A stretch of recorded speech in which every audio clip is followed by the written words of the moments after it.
गांव के लोग काफी खुशहाल से अपनी जिंदगी व्यतीत कर रहे थे।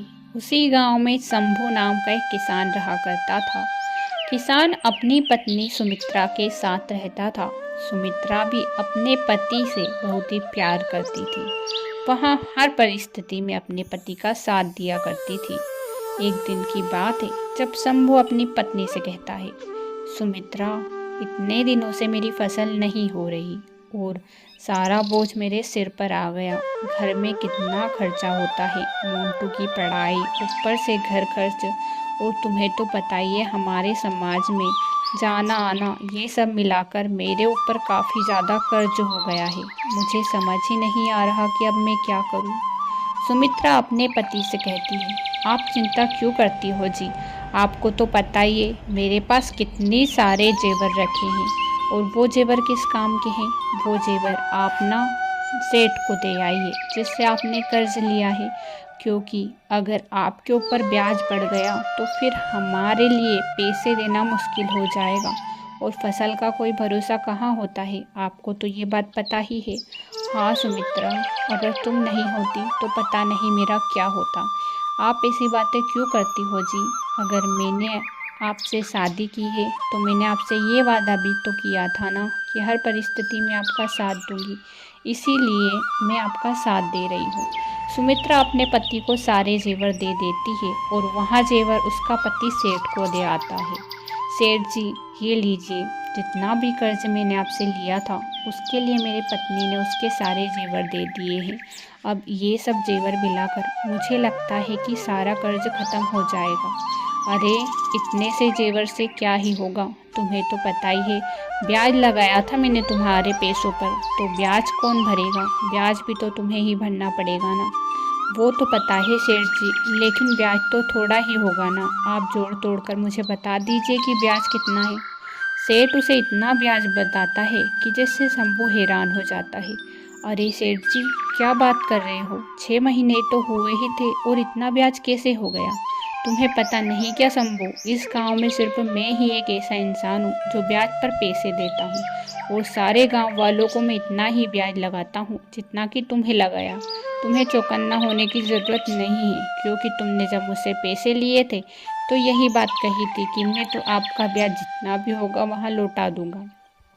शंभू सेठ की बात सुनकर हैरान हो जाता है और फिर दुखी मन से अपनी पत्नी के पास जाकर कहता है, तुम्हें पता है सुमित्रा, तुम्हारे दिए हुए जेवर से भी सेठ का कर्ज चुकता नहीं हो पाया है।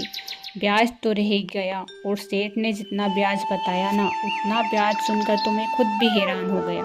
क्या बात कर रहे हो जी? ऐसा कितना ब्याज हो गया कि सेठ का ब्याज अब चुकता ही नहीं कर पाए? अब क्या बताओ सुमित्रा, सेठ इतना ब्याज लगा रहा है ना कि मुझे तो समझ ही नहीं आ रहा।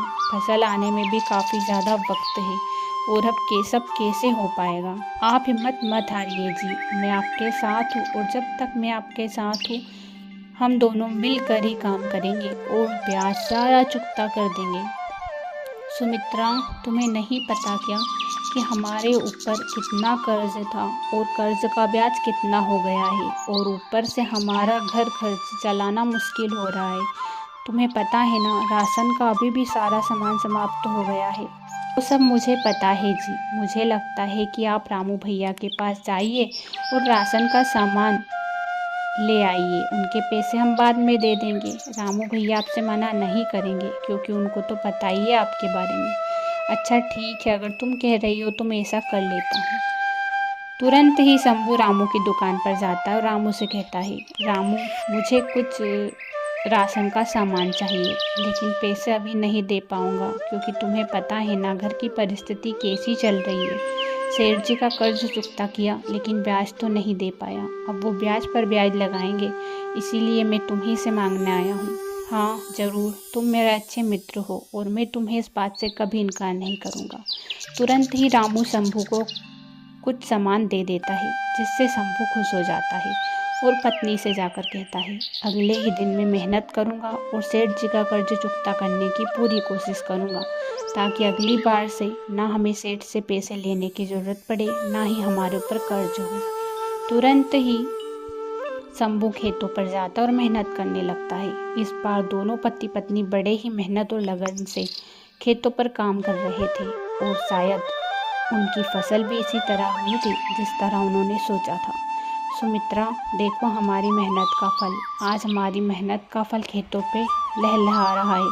तुम्हें पता है, ये फसल बेचकर मैं सेठ जी का सारा कर्जा चुकता कर दूंगा और रामू से जितने पैसे उधार लिए हैं वहाँ भी चुकता कर दूंगा। हाँ जी, सच में अब हमारा सपना जल्द ही पूरा होने वाला है। थोड़े ही समय बाद फसल आ जाती है। फसल कट कर तैयार हो जाती है और शंभू बाजार में बेच आता है। शंभू जब घर आता है तो बड़ा ही खुश होता है। तुम्हें पता है सुमित्रा, आज हमारी फसल बड़े ही अच्छे दामों में गई है, जिससे सेठ का कर्जा तो चुकता हो ही जाएगा, घर का खर्च भी चल जाएगा। हम इसी तरह मेहनत करते रहे ना तो हमारा सपना और भी पूरा हो जाएगा, जिस तरह हम सपने देखते हैं ना मोंटू को पढ़ाने के। हाँ हाँ ज़रूर, मैंने तो आपसे कहा ही था कि भगवान ज़रूर मदद करेंगे और हमारी मेहनत का फल भी है। दोनों ही पति पत्नी खुश होते हैं। इसी तरह शंभू दूसरे ही दिन सेठ का कर्ज चुकता करके आ जाता है और कुछ पैसे बचते हैं वहाँ रामू को दे देता है। अब वहाँ बेहद ही ज़्यादा खुश था, क्योंकि उसकी पत्नी ने जिस तरह से उसका साथ निभाया उसे एक ऐसे ही साथी की आवश्यकता थी। दोनों पति पत्नी खुश होते उसी तरह मेहनत करते हैं। अब वो कभी भी सेठ जी से कर्ज नहीं लेते।